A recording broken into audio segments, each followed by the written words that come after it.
Welcome, everyone, to the Anxiety Project podcast number 4. This is a super important podcast because this is about dealing with health anxiety and habits health anxiety sufferers do on a daily basis, which is huge. I mean, before we can really go into how do we help ourselves, we got to recognize what we're doing. That was one of the most important things I learned when I was trying to get over it, is like recognizing, oh wait, I have health anxiety because I have these habits that are just fueling my anxiety. So let's go into the habits, and there are 9 of them I have written down here. So I'm going to go into it right now with number 1, going mute in a conversation. Not speaking anymore. You are giving one-word answers, and you just really don't want to be there because you're so focused on your sensations. You're focused on your negative thoughts and feelings, where you're just not interested in having a conversation. And I've done this hundreds of times, and recognizing this habit was huge. And now that I've gotten over it, I can recognize like my negative thoughts during conversations, and I can completely block them out. But that takes time. So just getting to know that, hey, wait, I do go mute in conversations. That is part of my anxiety. And recognizing that is super important. Number 2 is peeing all the time. I used to pee all the time because when you get anxiety, you get nervous and you just want to pee and you want to just keep letting it out. And I used to pee all the time, constantly. So that's a very, very recognizable habit for health anxiety sufferers. Number 3 is leaving get-togethers early. Do you leave get-togethers early because you feel crappy or emotionally depleted? Yeah, I did. I just didn't feel the need to. I just feel tired. I feel like I have nothing important to say. I feel like, I just spend too much time here, and I don't like anybody here or whatever. So you leave early because, you're trying to think of ways out. Like you're trying to think of ways out because you recognize symptoms, and like you get nervous, and then you leave because you get scared of the sensations. I did. I remember I went to a workshop once, and I felt weird. I felt like everybody was paying attention to my mannerisms. I felt like people were thinking, why is that guy nervous? Because I felt nervous. I felt awkward. I couldn't sit still, and I was like, I had shortness of breath. I thought I was like gonna faint or something, and I felt like everybody was watching me. Everybody's eyes were on me, and it freaked me out. And I got so looped into my thinking, like what if thinking, that I had to get up and leave. I got up and left, and I went to the washroom, and I just needed to calm myself down. It's because of the what if thinking. It's because of you're checking in on your sensations and health and stuff that, it freaks you out. It freaks you out to the point that you can't be there. You're thinking that everybody's judging you. And that's huge. So number 4 is repetitive habits like yawning, burping, feeling yourself nonstop. I used to burp a lot, get gassy, yawning. Oh my God, that's huge. It's like your body is not getting enough oxygen, so you take big yawns and all the time.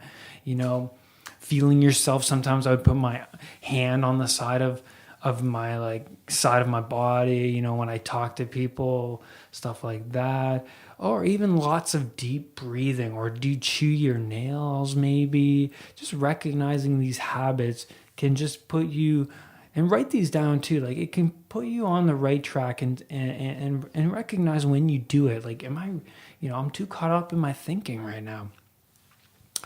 And number 5 is Spend lots of time online. Do you spend lots of time online, like Googling your symptoms? Do you spend a lot of time just trying to, on forums maybe, like people fueling your health anxiety? Because if you're on forums and people are always talking about negative stuff about their anxieties, that's not going to get you into a better place. People bouncing their complaints off each other doesn't get you to a higher place. You want to follow people that have gone through it and have overcome it. That is the key. Don't follow people who are suffering. Follow people who have overcome it and that can teach you. You want to be taught how to deal with it so you're not on the right site. If you're online Googling stuff, it's not going to work. Googling your sensations and feelings, it's always going to come up as something really horrible disease or illness. That's, it's always going to come up that way. And then most likely it's not that, right? Because you've got yourself checked already, haven't you? It's not that, it's your anxiety, right? You're just feeding off of the negativity that's online. It's just fueling your anxiety more and more. Number 6 is nonstop doctor visits. Do you keep going to the doctor or ER because you think you're having a heart attack, or you're going to faint, or there's something wrong with you, you have pains in your body? You know what? I had pains in my body. I thought it was an illness. I kept going to the doctor. Oh, the doctor said I was fine, but I still feel the pains. And you know what those pains were? Repressed emotions. They were causing me pain, physical pain in my body. And I had to replace once I stopped thinking about those pains, they went away because I was so focused in on them that they were there. They weren't going away because I was so focused in on them. So how do you unfocus yourself from those pains or those, weird body zaps, you get? Because I got them. You just have to replace them. Whenever you feel it, just replace it with something else. Replace it with a different thought. Because it's not going to go away until you start taking control of what you pay attention to. Because where energy goes, energy flows. So if your energy is going towards recognizing the pains and stuff, then it's just going to keep being stagnant. It's just going to stay there. Number 7 is cut things short. Do you cut conversations with people short or get-togethers short? You feel like you just want to get out of there. And people recognize that too. Like I used to do that all the time. I didn't want to stay and talk. I just wanted to be left alone and stuff like that. Are you giving excuses to people on why, you can't work or something? I did. I remember I had a job once and I just kept giving myself excuses not to go. I should just take the day off and go hiking. I just feel comfortable at home. I just feel more of this. Like, it's just, this job is not, I kept giving myself excuses to stay home and be stagnant in my comfort zone. That was not good. It was just fueling my anxiety. It just kept, and it led to an anxiety disorder, and that brings us to 8, spend lots of time at home, comfort zone, relaxing. So are you spending too much time at home? It's your comfort zone, is it? Yeah, it's your comfort zone. But you need to get out of your comfort zone in order to overcome anxiety. That's the only way. Go take a walk to the mall. Go take a walk around the block. Just start with little baby steps. The little baby steps will eventually, snowball into huge steps. huge steps, right? Know that every anxious situation is a chance to better yourself. Every anxious situation is an opportunity to rewire your brain and change your belief system. It's so important that I say this because that's what I had to do. Sometimes I didn't want to be in that situation when I was going through my recovery, but I would do it anyways and look at it as a challenge. I'm going to challenge myself because, if you got to fail. I failed a lot of times. I remember I had awkward conversations with people and I'll be like, oh, that just went terrible.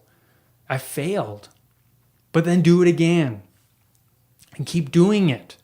Never stop, because one time you do it, it was awkward or terrible. I remember I had a few terrible job interviews. I remember I went into job interviews when I was going through my recovery, and some of them went bad. But you know what? I didn't look at it like, oh, I'm just a failure. I'm not going to amount to anything. No, I didn't look at it like that. I took it as a challenge. The next one, I'm going to challenge myself. I'm going to try and be better the next time. And then it snowballed. And I ended up being more successful than the next one. And then the next one. That's how you become a warrior and get over your anxiety. All right? So you spend a lot of time at home is number 8. Do you recognize that? Number 9 is conversing about physical issues. Do you talk about your physical issues to your close family members, relatives?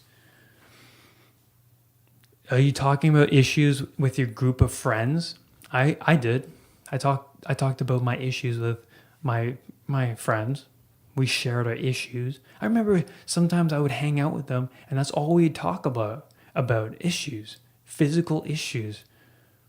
That's fueling your anxiety. You don't want to be around people like that. Negative energy. It's just fueling your belief system about fearing the world. That, this is the way it is and that's that. No, it's not that. Start getting a role model. Start changing your friends.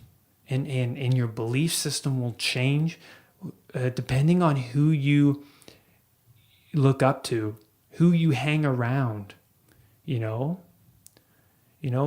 start questioning. Like if some people say, oh, this, and start complaining, well, you know what you could do? Turn it around. Oh, yeah, it's snowing, but I love the look of the snow. I think it's beautiful.